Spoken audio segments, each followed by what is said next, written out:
What if I told you Britain's economy was already dead? 300,000 jobs, gone. Youth unemployment, 16%.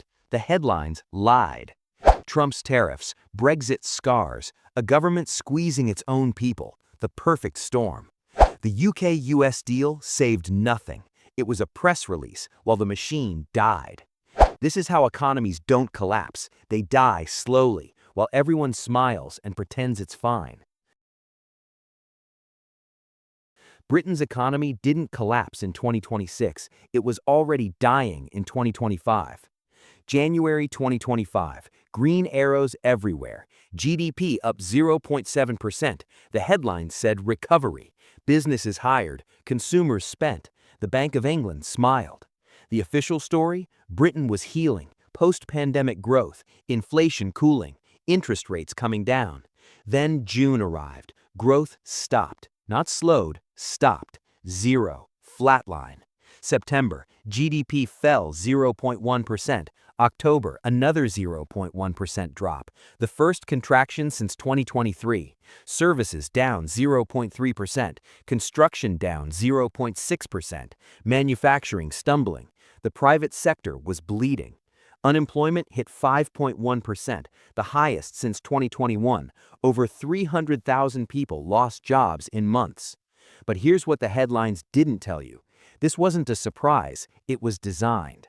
November 2025, the autumn budget. The government announced tax hikes, businesses froze, employer national insurance contributions went up, minimum wage increased, every business got hit twice. Companies stopped hiring, they stopped investing, they waited because nobody knew what was coming next. And while Britain's government was squeezing its own economy, across the Atlantic, Donald Trump had a plan. Early 2025, Trump slapped tariffs on everything, 10% baseline on UK goods, 25% on steel and cars. Britain's biggest export market just became 25% more expensive to reach. Jaguar, Aston Martin, steel towns, dead. May 8, 2025, Prime Minister Keir Starmer flew to Washington. He needed a deal, desperately. The UK-US economic prosperity deal. Sounds impressive. Here's what Britain actually got. 100,000 cars at 10% tariff instead of 25%. Everything beyond that, full price. That's not a win. Steel quotas, to be negotiated. Pharmaceuticals, pending investigation. The deal was a press release, not a rescue. Meanwhile, what did Britain give up? NHS budget for US drugs up 25%. Nice price thresholds raised. America won. The deal covered 25% of UK exports. The other 75% still hit with the 10% baseline tariff, still bleeding. But tariffs were only half the story. Britain's real problem was structural. Brexit had already broken the machine. GDP per capita down 6 to 8% compared to pre-Brexit trends. Investment down 12 to 18%. The UK was poorer, permanently. Productivity growth, 1% medium term. That's not growth, that's life support. The economy couldn't breathe. Public debt, 95 to 96% of GDP. The government was broke, squeezing businesses to pay bills, a death spiral. And then the trifecta hit. Domestic tax hikes, US tariffs, and global uncertainty, all at once. Britain had no escape. Youth unemployment hit 16%, the highest since 2015, an entire generation locked out before they even started. By October 2025, the collapse was undeniable. 2 consecutive months of contraction, the machine had stopped. Services, construction, manufacturing, all falling simultaneously. This wasn't a sector problem, this was systemic failure. The Bank of England projected zero growth for Q4, not slow growth, zero. A $2 trillion economy frozen in place. Forecasts for 2026, 1.2% growth, maybe. The worst outlook among major economies. Britain was the sick man of Europe again. Unemployment projected to hit 5.5% by mid-2026. Interest rates cutting, but too slow. The damage was already done. But numbers don't tell the real story. Let's talk about what 300,000 lost jobs actually means. A factory worker in Birmingham made cars for 15 years, laid off in September. Bills don't stop, mortgage doesn't pause.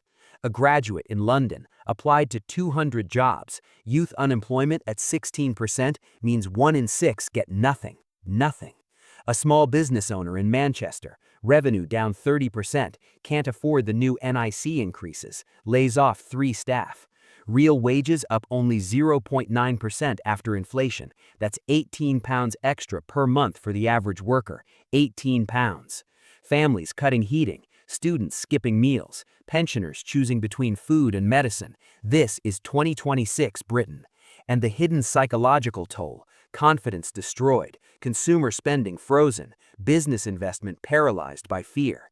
The government tried to spin it, stabilization coming, temporary adjustment, but the damage wasn't temporary. Because here's what they won't tell you. Once productivity dies, it doesn't come back. Once talent leaves, it's gone. Skilled workers emigrating to the US, Canada, Australia. Engineers, doctors, programmers. Britain trained them, competitors took them. And the damage didn't stop at Britain's borders. The EU felt it immediately. UK imports down meant EU exports collapsed. Germany, already stagnant at 0% growth, got hit harder. France at 0.9%. The UK's sickness became Europe's flu. Developing nations lost aid. UK foreign assistance cut 9 to 17%, falling to 0.3% of national income. Promises broken globally. Emerging markets like Nigeria, Kenya, Ghana, already struggling at 4 to 5% growth, now facing reduced UK investment and trade. Global trade, already weak at 2.3% growth in 2026, slowed further. The UK's withdrawal from the world had consequences, but the US barely noticed, growing at 2%, driven by domestic policy. Britain's crisis was Britain's problem. China redirected. India absorbed UK tech talent. Australia welcomed British immigrants. The world moved on without Britain. So what happens next? The forecasts say modest recovery by 2027, but forecasts said 2025 would be strong too. The real danger: this becomes permanent. Low growth, high unemployment, brain drain, the new normal. Structural damage takes decades to fix. Brexit's wounds still bleeding. Productivity loss still falling. Trust shattered. The UK-US deal, a band-aid on a bullet wound. It saved some jobs, sure, but it didn't fix the machine. By 2026, Britain had become a cautionary tale. What happens when you squeeze an economy already on life support? The economy didn't collapse in one day. It died slowly, silently, while politicians smiled and said everything was fine.